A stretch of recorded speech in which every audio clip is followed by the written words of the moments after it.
Good morning class in the second year. Welcome to RIT online classes. तो आज हम mechanics of structure में आपका 15 लेक्चर पढ़ेंगे, जिसमें आपको मैंने सेक्शन मॉड्यूलस के बारे में पिछली बार में एक क्वेश्चन करवाया था, लेकिन वो सिंपल था, सिर्फ एक रेक्टेंगुलर सेक्शन होगा। तो अब आपके पास एक कैसा सेक्शन आ रहा है, आई सेक्शन आ रहा है। जो आई सेक्शन आपने इसका सेक्शन मॉड्यूलस निकालना है। आई सेक्शन का सेक्शन मॉड्यूलस मतलब कि आकृति मापा या परिच्छेद मापा, ये चीज निकालनी है। किसके अलोंग? इसने बोला है एक्स एक्सिस, मतलब कि एक्स के अलोंग आपने क्या निकालना है, एक्स के अक्ष के बारे में आपने क्या निकालनी है, आकृति मापा या परिच्छेद मापा, सेक्शन मॉड्यूलस कहा जाता है, जिसे जेड से निरूपित करना है। तो इसके सॉल्यूशन के लिए आपको क्या करना पड़ेगा कि सबसे पहले आपको क्या करना है कि आई एक्सिस के इसका आई निकालना पड़ेगा, क्योंकि जेड ऐसे नहीं करता है। आपको बेसिकली पता होगा कि z equals to i upon y होता है, जैसे कि पहले आपने पढ़ रखा है। तो आई अपॉन वाई होता है, तो उसके लिए आपको आई की जरूरत है और वाई की जरूरत है। ठीक है, वाई क्या होता है कि बीच के मिडिल पॉइंट से बाहर तक की दूरी वाई होती है। जैसे अब इसके सॉल्यूशन के लिए सबसे पहले आपको एक फॉर्मूला लिखना पड़ेगा, जो कि है, हमने क्या करा कि आई g1 हमने इसे तीन पार्ट में डिवाइड कर दिया, 1 2 3। ठीक है, जिस तरह से आप देख रहे हैं कि ये 1 चाहे आप ऊपर से करो 1, ये 2 कर लो, ये 3 कर लो। ठीक है, तो ये 80 mm है, ये भी 80 mm है। ठीक है, ये 80 mm है, लेकिन ये 10 mm है, ये आपको दिख रहा होगा। ये 20 mm है, ये भी 20 mm है। तो अब जो आप देख रहे हैं कि जो थर्ड पोजीशन है और फर्स्ट पोजीशन है, दोनों सेम है। चाहे आप ऐसे कर लो 1 2 3 कर लो, या फिर इन दोनों को ट्वाइस कर लो, प्लस ये कर लो। ठीक है, तो इसका किसी आई निकालने का फॉर्मूला होता है हमारा आई g1 प्लस a1 x का, मतलब कि जो उससे बाहर तक की दूरी है उसको मैंने x यहाँ पर ले लिया, x का स्क्वायर। ठीक है, आई g1 प्लस a1 x1 का होल स्क्वायर। ये मैंने 1 कर लिया, ये मैंने 2 कर लिया और ये मैंने 3 कर लिया। ठीक है, अब एरिया कैसे निकलेगा, आई g1 निकलता है BD³/12 से। किसी भी रेक्टेंगल का आई क्या होता है, BD³/12।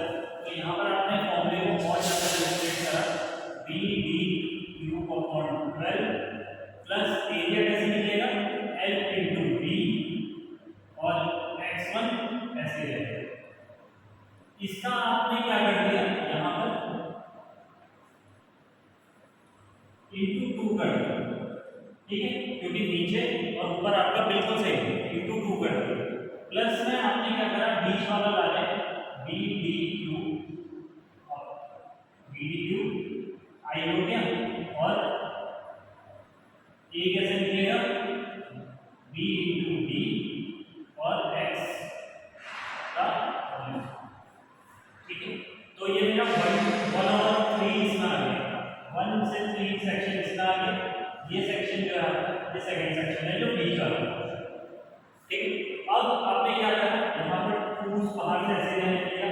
पहले वाले का बी कितना है, 80 गुणा 20 का क्यूब अपॉन 12, यानी क्या है 80 इंटू 10 इंटू 20, और ये क्या हो जाएगा, x में मिलाएगा 10 का होल स्क्वायर।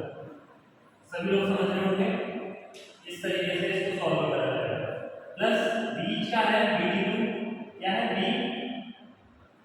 80 गुणा 10 का स्क्वायर 10 का क्यूब अपॉन 12, BD2/12 होगा, ये आपको मिस्टेक थी, प्लस का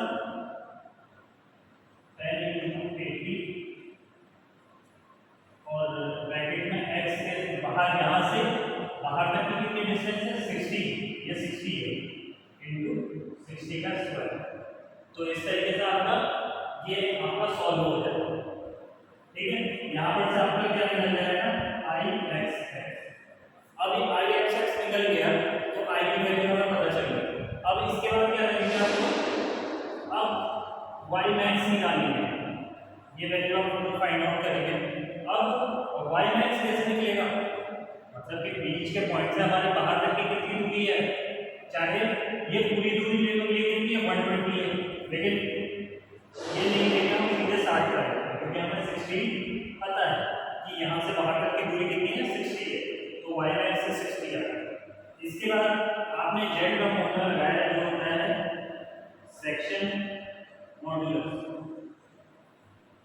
सेक्शन मॉड्यूलस आपका होता है क्या, z I x upon y, ठीक है, सिंपल है कि I x अपॉन y हो जाएगा।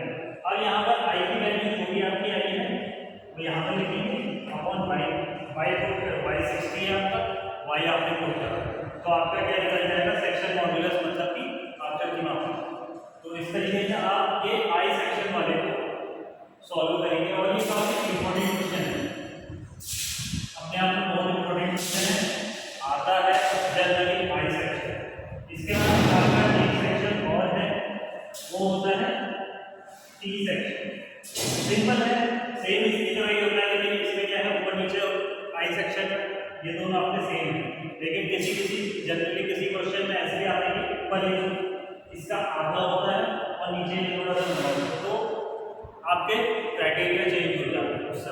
उससे बाद फिर यहाँ पर ट्वाइस मान करके अलग अलग सॉल्व करेंगे, लेकिन इस समय आपका ये थर्ड और फर्स्ट पोर्शन एक ही था, तो आपने इसको ट्वाइस कर दिया। तो इस तरीके से इस क्वेश्चन को सॉल्व करा जाता है। आगे इस तरीके की आप क्वेश्चन की प्रैक्टिस करेंगे और इसके आंसर्स मुझे निकाल के आप अपनी कॉपी में सॉल्व करेंगे। Thank you.